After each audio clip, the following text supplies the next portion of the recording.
Hello everybody and welcome back to Chronically Fabulous. So today's video is going to be about teenage disability and the cold weather.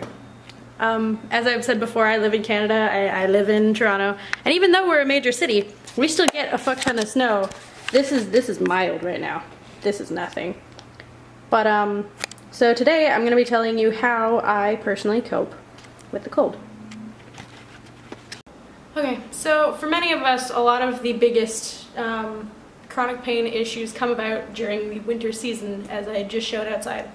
So from my personal experience, there's a lot of like fear associated with winter because, you know, it's dangerous and it's slippery, and if you have any kind of chronic pain, or in my case like chronic subluxations and dislocations, if you slip, you don't just slip, you get really hurt, and it's not a fun time. So I'll start with inside the house kind of things, and then I'll start with how to be safe outside. So first and foremost, inside, always wear a wonderful soft robe. Always wear a wonderful soft little robe, layer up, have stuff, and of course, footy pajamas. Have footy pajamas. I cannot stress how helpful these are, because for me, when my hands and my feet are cold, everything else is like 100 times worse. And like, I've kind of given up on my hands because I hate wearing gloves and they're just cold all the time. But with my feet, it's so much easier to manage. So footy pajamas, invest in these because these are good. This shit's good. I got these for Christmas last year, put them on your Christmas wish list. They're good. Next thing, many blankets. Be them like big comforters, even soft blankets. Hang on, I'll go grab a few of my favorites. You can have like big soft blankets like these ones that are just like the blankets that you cuddle with and you love.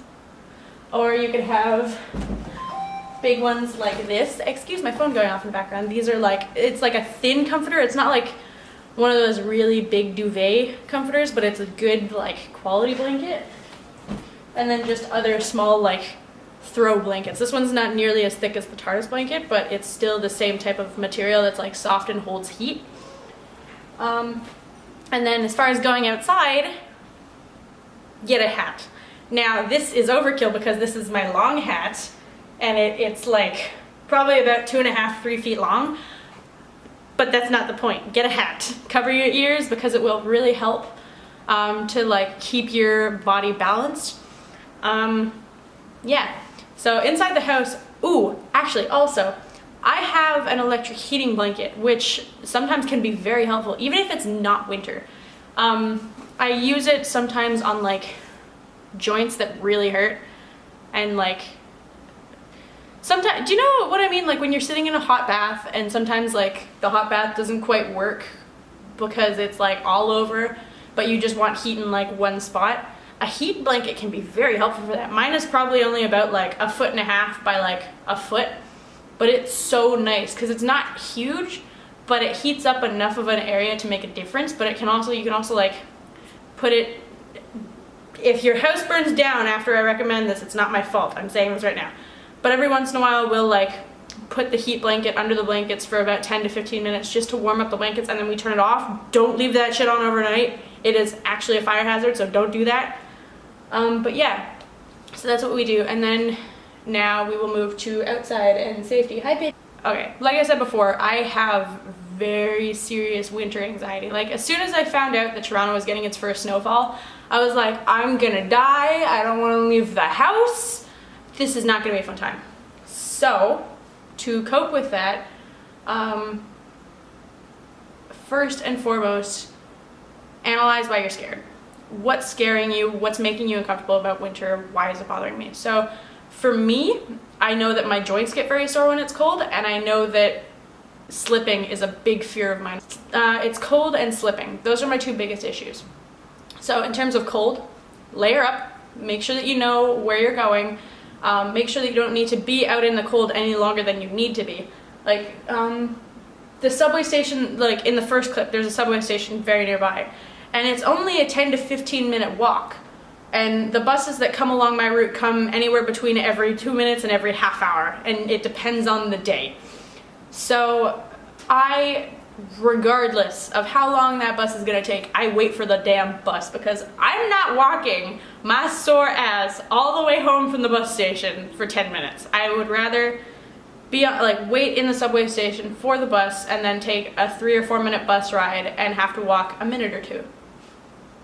And then in terms of slipping, this is gonna sound really, really weird, but your best friend is not dragging your feet. You have to like step and be very conscious of like putting your foot flat onto the ground. Don't land on your toes, don't land on your heel and like move forward. Step foot flat on the ground and it will help worlds. But also pay attention to what's on the ground. If you see a spot that looks like it's icy, avoid it. Don't step on it, avoid that shit. Jesus Christ. I don't understand people who are just like, I see ice over there, I'm gonna step right on it, and then they slip, and then they wonder why they slipped, and it's just like, you could, that patch of ice is only like this big. You could have easily walked on either side of it and still stayed on the sidewalk. What are you doing? I don't know. Some people I see as kind of crazy though, but anyway. Yeah. If you guys have any winter hacks that you would love to share, please, Lord, leave them in the comments below because God knows I'm still trying to figure this shit out on my own. But yeah, just be careful. Always keep your eyes open for ice patches and cars, and have a safe winter, and I will see you next weekend.